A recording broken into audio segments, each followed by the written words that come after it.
So atong dak po na atong kanding mag-running 3 months kung unsa na siya kadako sa atong tanawon. Sa atong kalitog dakop. O nara. Dakpa na gid nako siya.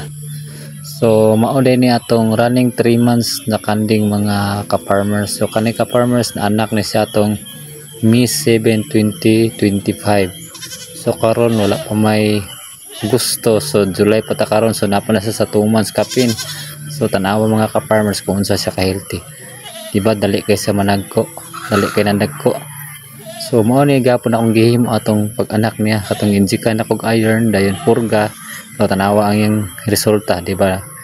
Perting nindota, wa gyud nagkubol-kubol ang inyong kanding, no. Ano na siya? Mao ni diskarte na ko mga ka-farmers. So katong ganan mo sunod, sundan lang to ninyo akong idea. Ko di man ko eksperto pero based rin sa akong experience sa namuhi ko kanding. So dagang salamat.